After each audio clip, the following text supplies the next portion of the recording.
What's up, everybody, and welcome to our brand new show, Guapish at the Disco.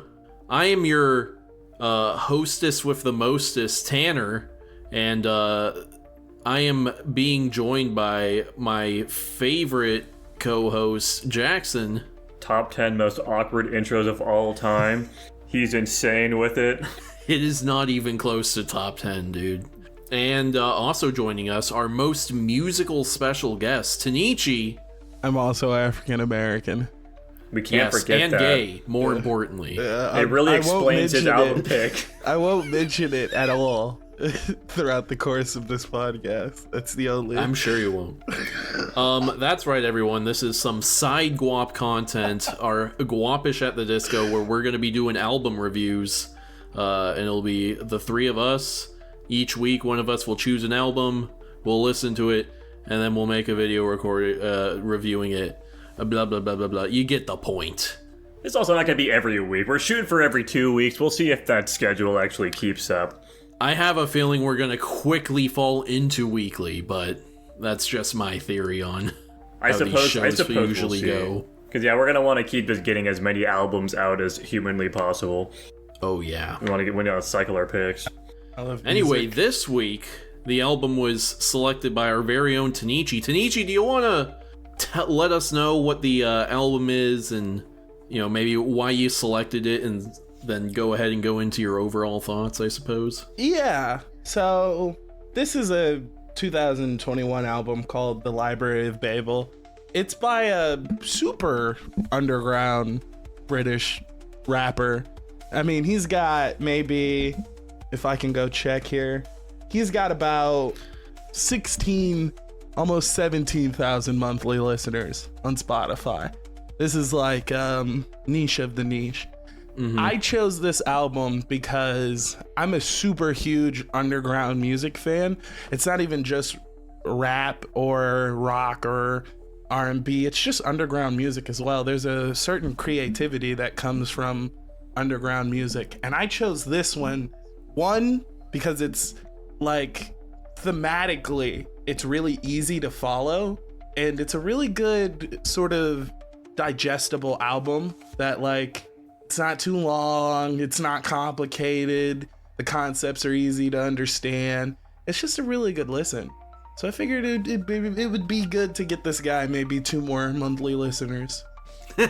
This is, in fact, a 22-minute album, which I can appreciate. Yeah. This is probably one of the shortest albums we'll be reviewing, presumably. Yeah. I think most of the albums I have are like an hour minimum.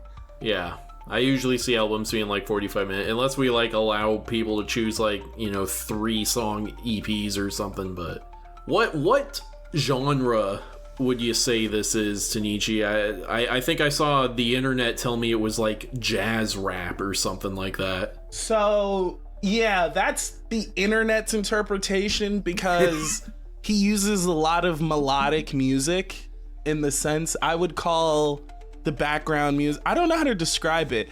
I would call him I don't know, what would you consider Playboi Carti's music? This is like the British version of Carti's music. It's not necessarily... I've never listened to her before, so... Oh, well, Playboi Carti's a boy, but...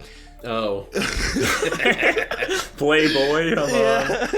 So... Well, Carti is a girl's name. I don't know what to tell you, That's man. true. It's a shortened version of Cartier Diamond. But... Huh? Yeah.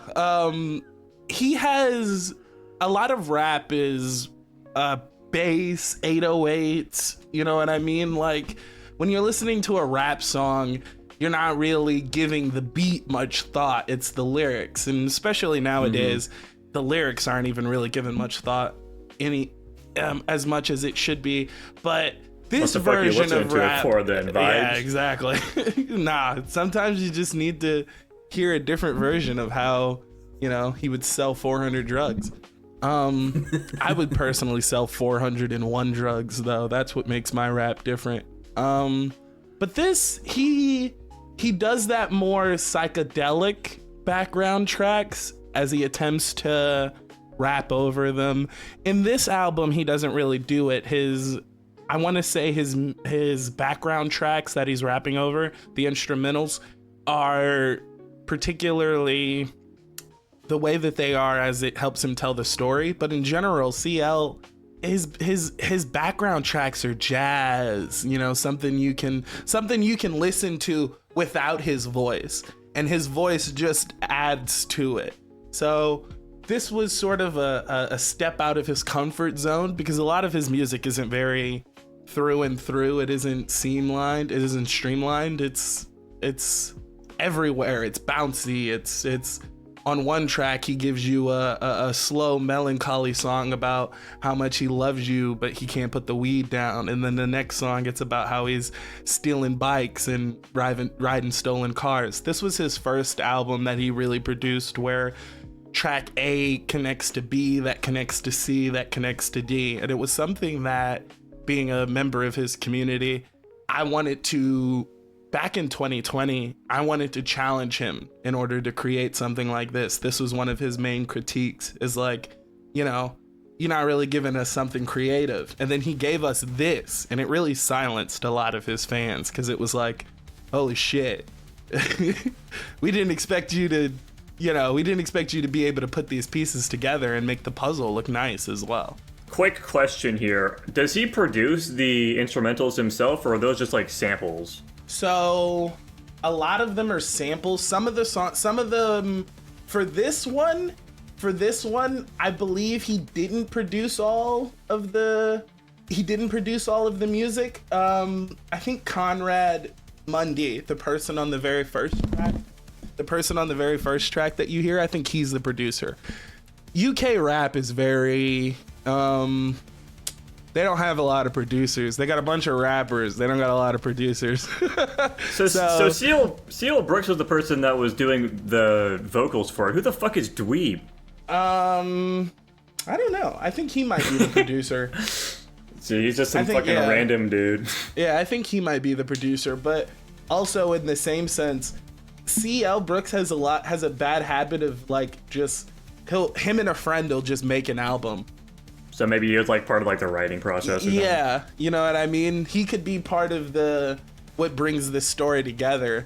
But no, CL very much does. Although he writes a lot of the stuff on his own, he has producers and other people in the room that helps him. I've seen a lot of his behind the scenes work, and yeah, I don't want to say lend a hand, but when you're creating this style of music, or you're known for this style of music, it's not very hard to sort of kick someone off. You know what I mean? Yeah. I guess just a preface here too, this is insanely out of my genre bubble, I should say. This is the first song I've ever heard that sounded like this at all. This sounds like the type of shit where like you'd walk into some random like fucking bar at like 11 o'clock in the UK and this shit would be playing in the background or something. That's the type of vibes I get with it. Like it's which is kind of like maybe a bad thing to say, given this is a very lyrics-centric album. But like it seems like some background music type shit. Mostly just, and I think that's mostly, at least for me, a problem with the mixing. And I am saying that it is specifically a problem with the album, just because, holy shit, the fucking music is so fucking loud, like it's fighting the vocalist, and I don't understand why they chose to do that. Like, this is a lyrics album. It's telling us like a cohesive story through fucking like 10 tracks, and it's like hard to hear the fucking guy, let alone he's British, so that's already, you know, step one in the process, the first hurdle to jump over. And of course, hurdle number 2 is that the instrumentals are so fucking loud that they literally just like overpower his voice. And I will say, I appreciate you so fucking much for writing up those lyrics. I would have had no chance at all to understand a fucking word this man was saying. I listened to this song 2 times, or the album twice, with the lyrics, and it made it much easier to follow. I also think that the issue the first time was we were listening to it on my like shitty fucking Chinese TV's speakers, which didn't help. Listening to it on like my phone and like with headphones helped a lot with just parsing what he was saying, regardless of having the lyrics or not. Yeah. But yeah, the mixing is not super great with what they're going for, but maybe that's every single song has that problem, so you could, you know, chalk it up to like an artistic choice, but I don't particularly understand what the artistic choice would be behind that decision. No, I think you've actually hit the nail on the head. There's something I'm interested to see if you guys mention later down the road that you see as an issue. that I can sort of explain why he does this like creatively, but the mixing and the mastering is something that I've always had a problem with this guy, you know? Yeah, it's I don't. He did an album back in 2022, called "A Place I Got Lost." His mixing and mastering he does on his own. It's significantly better than anything he's done since or before then. Like it. I think that's kind of a consequence of listening to someone with 17,000 monthly listeners. You know, he very much probably has an audio setup similar to mine. Like it's. We're not listening to like massive studio tracks. We're not listening to someone with, I don't even want to say effort because it probably is effort, but it's like we're definitely watching expertise. Yeah. We're definitely watching someone who doesn't have the senior skills as someone else. No, or even I get other that. UK rappers, to be completely honest with you. Do you know how old this guy is? CL, I want to say 26. Okay. Yeah. Holy shit, he's my age. Yeah, he's like our age. I do kind of get what you're saying though with the I guess looking at the underground, I do listen to a lot of, I'm not going to say underground, it's nothing close to this, I wouldn't say. But I listen to lesser known Japanese artists a lot. And it is fun listening to more indie people because you just get like a very different feeling from like very overly produced songs. I listen to a lot of pop as well, and a lot of that shit is super heavily produced. They've got like master production teams behind it. It's just it's a totally different feel. And also, of course, you get to like watch their growth as you listen to them. Like one artist I'll bring up is Camellia. I have been listening to them since like 2015. They've been making music since like 2012 or something. And it's been really cool to follow their career because some of their early stuff, like I like the sound of it, but it's not very well produced. The mixing is not super great. It's got a lot of issues with it, but it's cool watching their career unfold by, you know, every album. You get to see their progression as an artist, and I think that's a fun thing to follow. Yeah, that's one of the reasons why I like this guy. I think I got to see him roll out and sort of hype up his first album. Back in 2016, he was preparing to launch it in 2017, and I was like in high school, and this was like one of the first times I got to see an independent artist sort of do everything themselves, and it made me like gain an appreciation for like just how hard it is to put an album out and make it sound even listenable. I've listened to some truly unlistenable shit on Spotify from artists with way more listeners than this guy as well. Yeah. So it's like, dude, I found someone who's not the best, but he'll give you a good 30-minute album of something you can listen to taking a shower. You know what I mean? Like, I don't know. Sometimes that's all we can ask for. Yeah. Versus like yeah, I agree.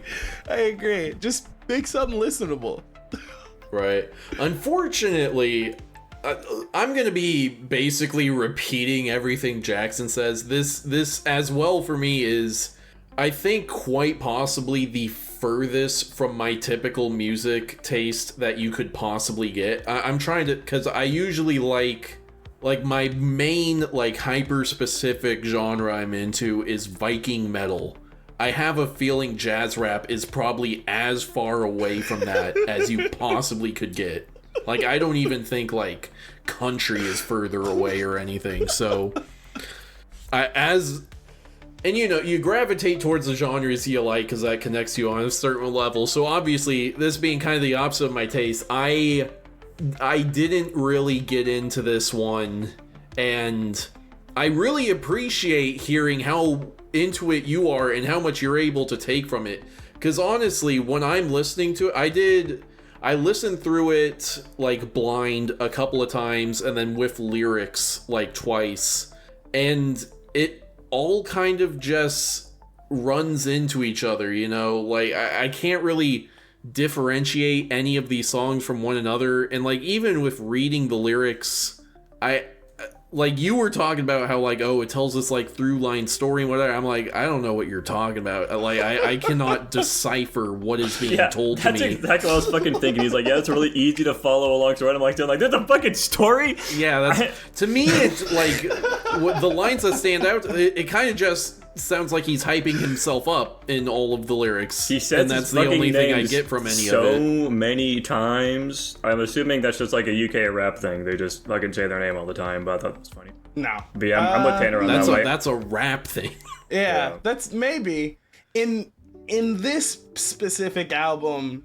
Well, to spoil it a little, I guess, in this specific album, he's telling a story of two converging ideas within the library.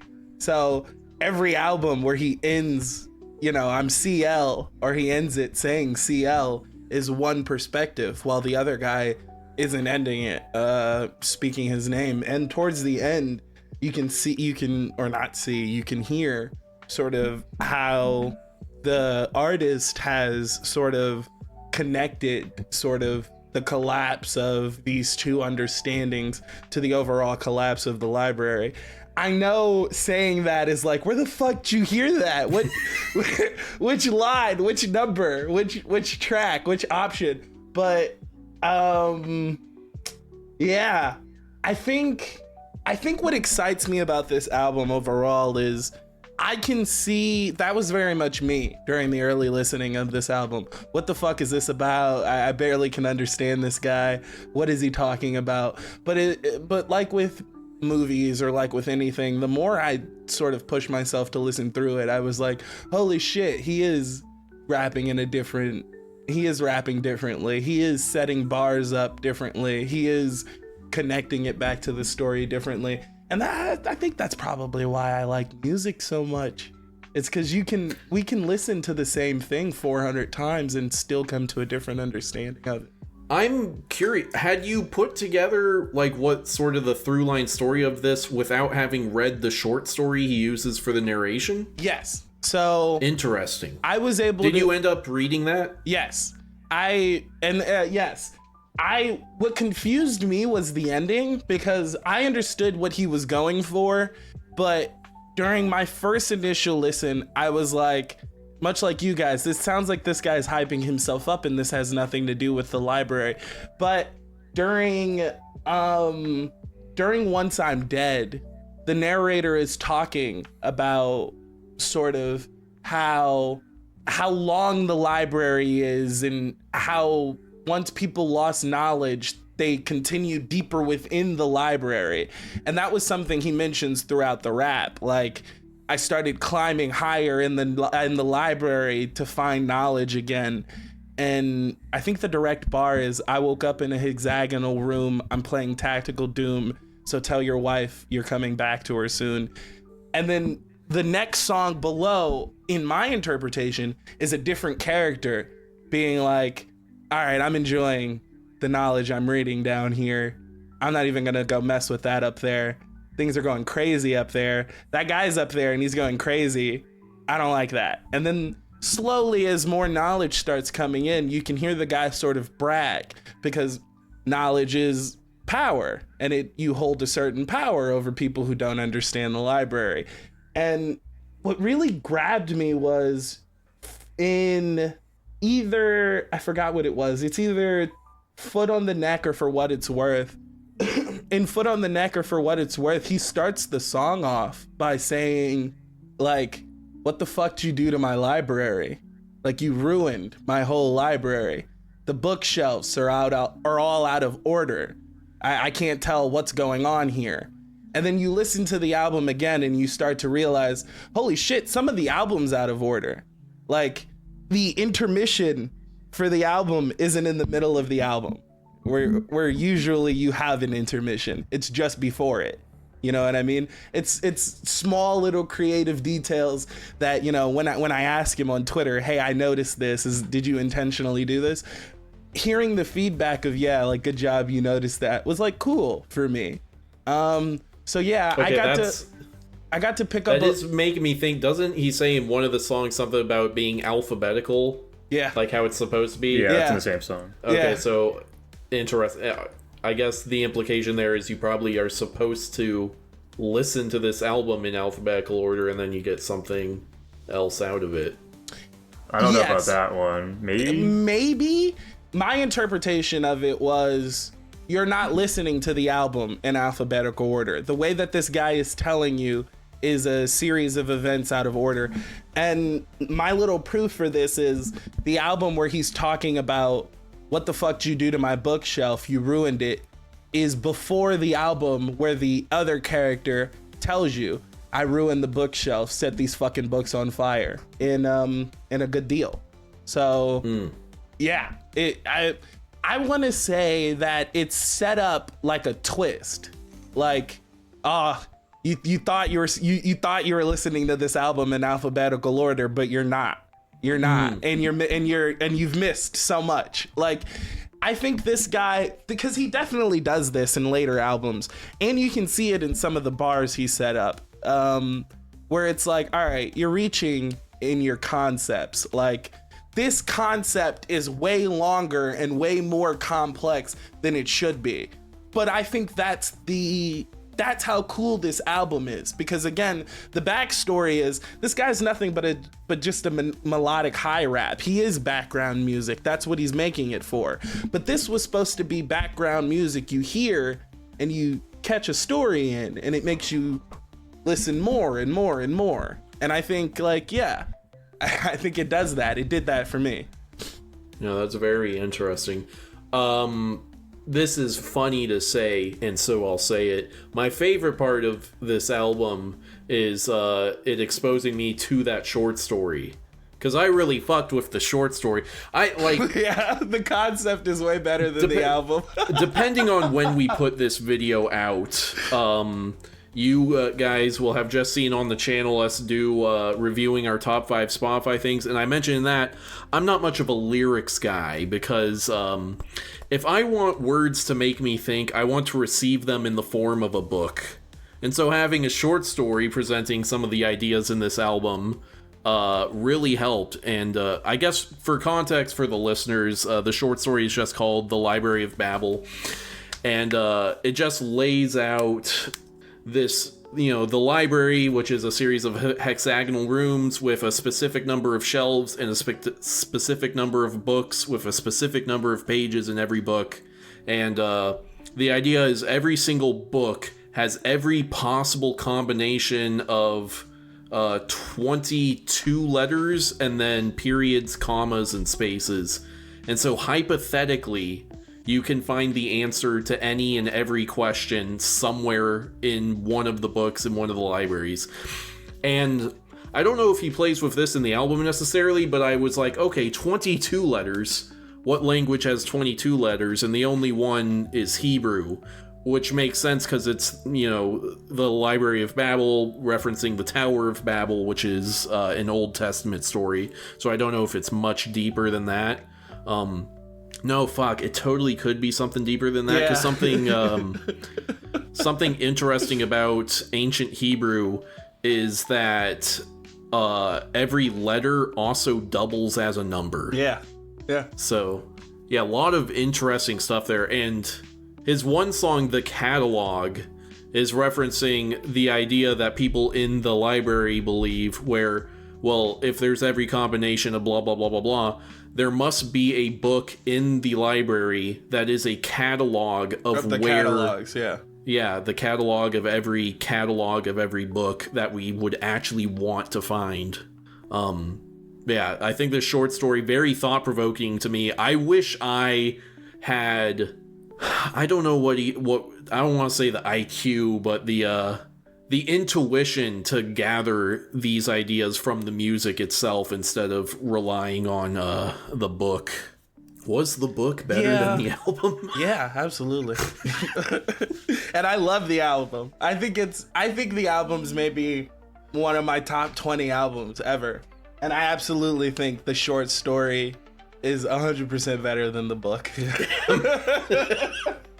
But I think that's an unfortunate aspect of the guy being British.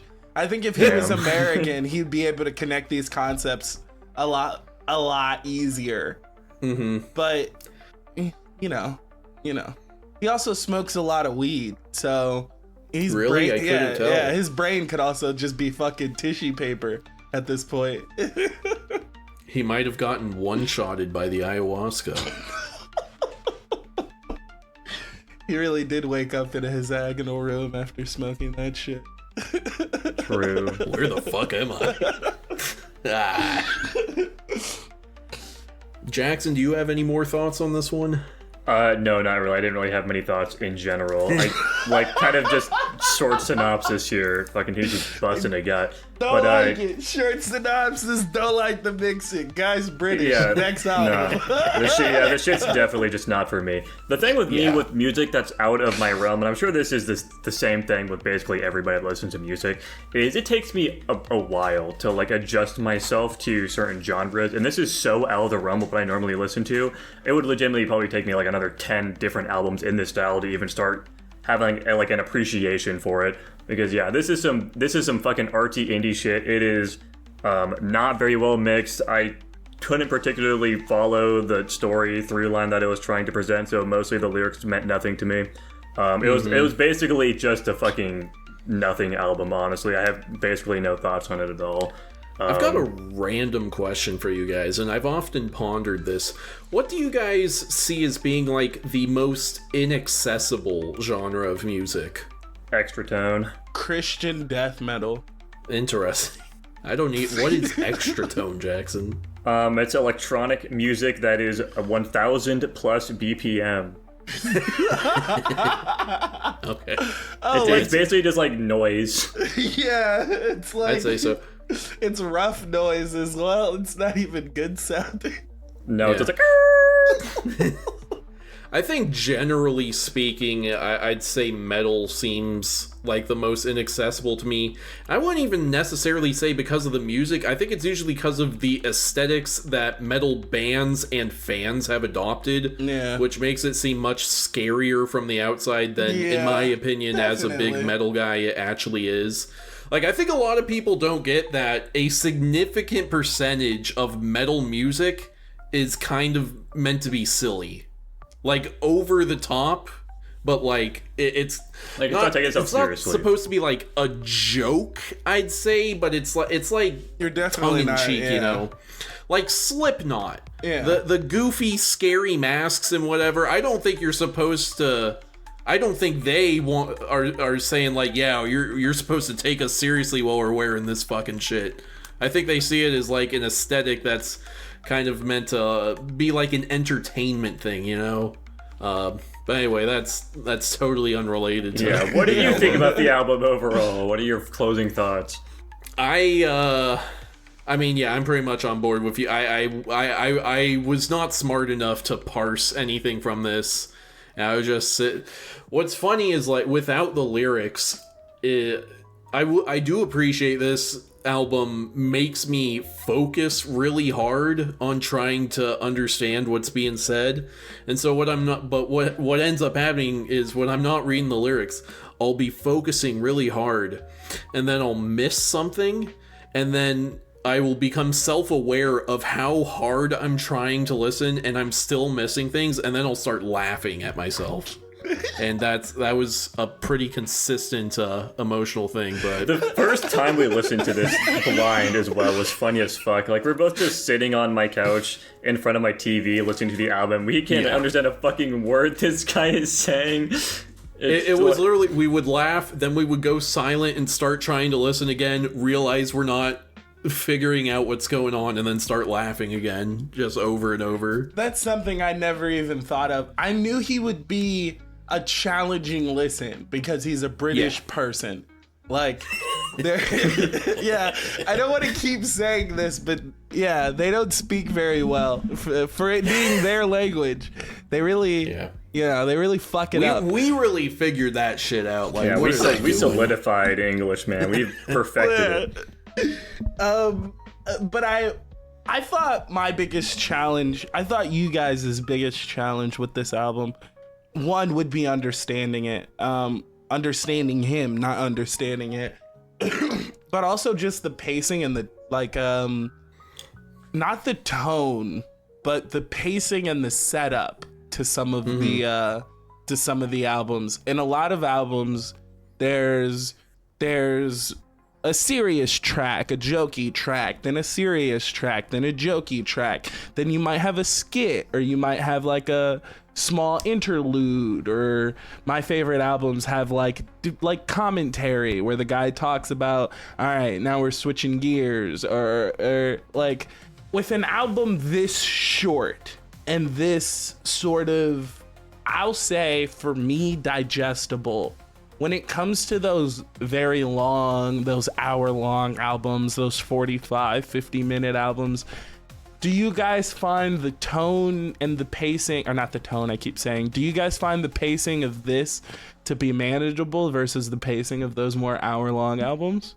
The big thing with me is that I really just don't listen to albums like as separate pieces most of the time. 99% of my music listening is I just pick out songs that I like in a massive fucking playlist and randomize it. Yeah. It's very rare that I sit down and actually like digest an entire album, to the point where I'm not even super familiar with albums having like intro, epilogues, and like intermissions, which is like not like a super uncommon thing, but like basically none of the music I listen to has that, even with like albums separately. Like I'm going through some of the options of albums I was thinking about picking for my week. None of them have this structure at all. There's Really? like one album I can think of that has an intro track. That is like one thing. Some of the albums have like a short like intro track to get like a general vibe of what the album's gonna be like. But then that's it. The rest of them are like, they don't have any like through line. 3, 4, They're 5 just, minute long. yeah, it's just a bunch of fucking random songs. Mm-hmm. Yeah, I think most artists go for a tone rather than a structure. So all these feel like love, all these feel like anger, all these feel like breakup song, without any of the songs really having that sort of melodic connection. I think that's interesting. I think maybe that's I think that's interesting, because you find setups, you find these setups and these in most rap albums and most rock albums. This could also just be like a cultural difference too, Yeah, given I listen to 90% Japanese music. Yeah. Maybe that's just something they don't do across the pond. I don't fucking know. I'm trying to think. I don't know. I haven't listened to. The only album I know of that also has like an intro and intermission and outro is also like a rap album. So Yeah. Okay. I think it's probably a bit more localized to that genre. Okay. That would make more sense. Yeah. That would make Let's more do our rankings or ratings, I suppose. We're doing it out of 10. Are we going to average our threes out? That seems I feel. ill-advised.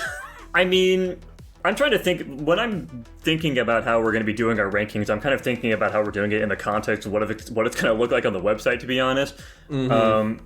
And I like the idea of having just like an album and then an overall score it gets, because the alternative to that is pre-selecting one person to show theirs. Or, of course, the alternative is also just not showing any overall, and you have to like click on the album on the website to see more information about it. I think that would be a good idea. But I don't like how digestible that is, though. Can we do a complicated triangle graph where, like, you know, the top point is me giving a 10 out of 10, this point is Jackson 10 out of 10, this point is Tanichi 10 out of 10, and then, you know, you balance it in there based on what fuck each you. of us That's, think. I think that's a funny How idea. would you Maybe calculate that? That's no, schizophrenic as fuck. it wouldn't be that. It wouldn't be that hard, honestly. I just have to take 3 points and just do some math on where it would land. But I'm not gonna fucking do that. Well, I might, because I think it's funny. But I feel like fun. I think the idea of it only being the three of us, not necessarily that we're gonna have like another consistent person that joins this, but I feel like at some point we're probably gonna have other people that come on. That seems. I don't want to fucking deal with that. Also, just like over time, we're gonna get a lot of albums down probably, and there's just gonna be a fucking nightmare to even like sort and parse what the fuck's going on. It's just gonna be like a big mashup of nothing. Right. But no, I think if anything we could just, this is getting far to the weeds before we even get to the fucking rankings, but I guess we could just like show the albums and then not show an overall rank, and then you click on it and that's when you see it, and we don't have to worry about like an average, because this is going to be even more subjective than movies, I think, because there can be like objectively good movies and most people can understand that. And there can also be like an album of somebody thinks is like 10 out of 10. Like this, maybe Shinichi might think this is a 10 out of 10 album. And there is a lot of value in it. Like I understand what you're saying with the fucking breakdown of it. I think the idea is cool. I just didn't get fucking any of it.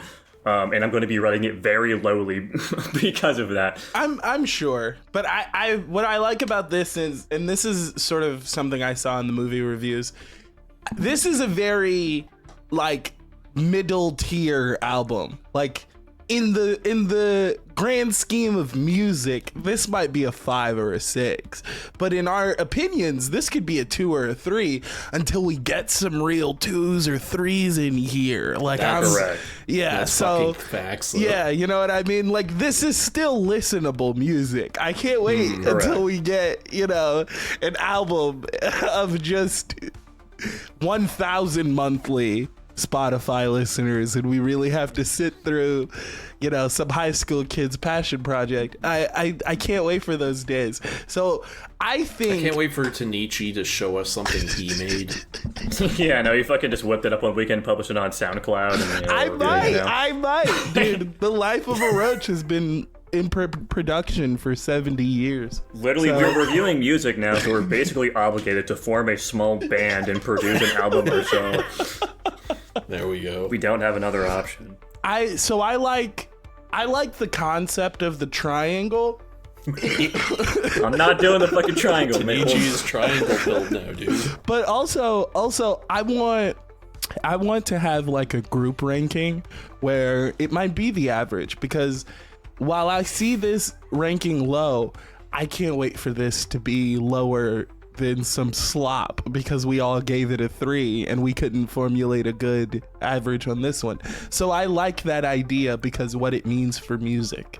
Yeah, this is a really hard one to rank too, just because like it's such like it's so low on the fucking data points for me that I'm gonna feel really bad probably for ranking it this low, and then we're gonna hear some actual dog shit. We'll be doing our biannual re-rankings for this series as well. I'm sure, maybe not biannual, but at least annual. We're gonna do re-rankings because the first probably like 10 are gonna be pretty fucked up, and then eventually we'll find our groove when we rank them. Yeah, of course. I do have another suggestion for a convoluted ranking scheme. Yes, please go for it. So, I'm... Actually, wait, fuck, how does this work? You also have to think about how the fuck would I implement it for mobile. No, I was gonna say, I'm the color red, Tanichi's the color blue, and Jackson's the color green. The higher you rate it, the more you add of your color in, and then you mix them up. Every fucking review is just gonna be brown, dude. We could all rate it very well and it'd be fucking brown. How good is this album from African to fucking Wesley Snipes? This one's a nice fucking light brown. That means it's good, I think, because it's the same fucking color as This one's a nice Barack Obama, but we listened to that Kendrick album, and honestly, the dude was Cuban. Oh, fuck me. I want that one. I want that one. I do think it could maybe be funny to like play off that idea and like we all have a color and then it biases more towards that color depending on like who rated it the highest or something. Right. But yeah, I think it all just kind of fucking average to being brown anyways, so I don't know about that. Anyway, I gave this album... I'm gonna play it safe and give it a 5 out of 10. It earns an extra point for exposing me to the short story. I am not nearly that high. I gave this album initially. I gave it a 2 out of 10. I'm bumping it up. Dude, I really did not enjoy this fucking I know you didn't. You have no idea how much worse it can go from here. Dude, I know. Even amongst like mainstream shit. I'm putting it low. We're gonna fucking start out low, and I'm gonna put it up high. Hopefully, it works its way up. But I am giving it a 3 out of 10 because I do see the artistic value of it, and I just don't particularly understand it. I still see the value of it. I just don't get it myself. It's fair. So it's definitely a below average album for me. I give this album a solid. I want to say a 7, but I'll safely say a 6. The reason why I rank this album above a 5 is because it's listenable. not just one track, but all of the tracks are listenable. All of the tracks you can turn on and have in the background, and it doesn't pull you out of what you are doing. Again, I've listened to some albums that have legit made me like stop, like playing video games, like tab out during the middle of a Counter-Strike round just to hear and to look at the artist names. And I'm so excited to get to those because yeah, dude, I kind of want to give this album a 4 just so we can have it. Just so we can have it a little lower on the list, because in the re-rank it's gonna get higher. Yeah, we can worry about that later. Yeah, don't fuck with it, dude. If you think it's a 6 or 7 right now, then give it what you think it is. Don't think about the re-rankings and try to fucking like fucking price it in. But I give it a solid 5. I think this is solid 5. Okay, fucking yeah. I'm gonna give it a 7. No, I'm gonna give it a 6. No, I'm gonna give it a 5. Because again, like, I give it a 5. I think there are albums that have an idea, that construct the idea, and that sticks the landing of the idea a lot better than this album.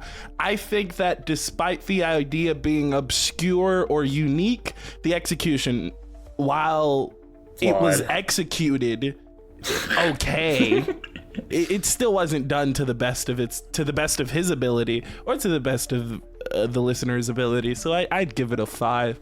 But again, I've listened to albums that make dogs getting hit by cars sound better, so I gotta give him 5 points.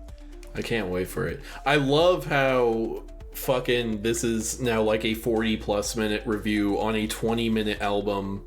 Meanwhile, we have watched 3-hour movies that we reviewed for 8 minutes. Anyways, Dude. Jackson, do you want to let us know what album we're going to be listening to next time? Well, before that, this landed at a 4.3 overall currently. Yes! Fantastic. Let's see if it can cross the 5 out of 10 mark to reach true average status when we do our re-rankings in 6 months or whatever the fuck.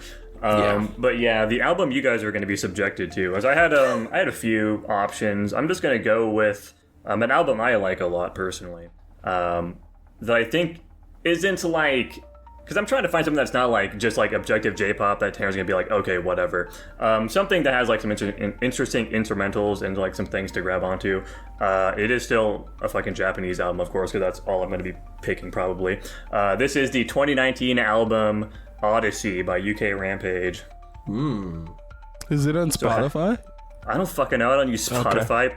Okay. It probably is. I'll send you the link on YouTube Music. Why do you say that so aggressively? I don't fucking know. I'm breaking it down for you. But yeah, obviously we'll talk about the album more then. This isn't too long either. It's only it's a little over half an hour, so it's not a bad listen at all. And if you guys want to, there isn't it. Are we doing anything associated with the Patreon? Do we want to make Patreon? No, I do not want to listen to fucking Patreon album recording. How about Patreon song requests? Song requests? I mean, if we get like popular an individual enough, song each episode. I think it could be fun to do like this is of course in the distant future when we actually get an audience, but I do think it could be interesting to do like specific individual song reviews and then just upload the like specific Patreon content, because I think that's really easy Patreon content. You know, somebody can subscribe to it and then they can give us a song and we'll just review that song. Maybe we can even do like a live reaction and then do we talk about it later, or maybe like we pause and do it, because that's kind of like the structure people do for like YouTube reactions. They'll listen to the song and they'll like pause it and talk about like certain segments or whatever, and then just kind of talk about it later at the end. I think that could work as a Patreon thing, but obviously we don't have the audience for that right now. I guess we'll see how these album reviews do and maybe go from there. Yeah, for sure. Well, if you guys want to check out our other content, of course, we have the podcast Guapish Rule 34 on this very channel. Also, check out our Patreon, patreon.com/Guapish. Subscribe for $1 a month. You get, I don't know if I need to do the whole podcast. Don't worry about it, dude. Go to slap you in the neck. Yeah, exactly. And then fucking... Oh, why am I blanking? Oh, God. Go to Guapish.com. It's pretty fucking cool. You know, there's shit there and whatever. Tune in a week or two or something if you want to listen to the review of Odyssey. Oh, yeah. Yeah. Okay, outro. Let's see. This has been Guapish at the Disco, signing off. Radical!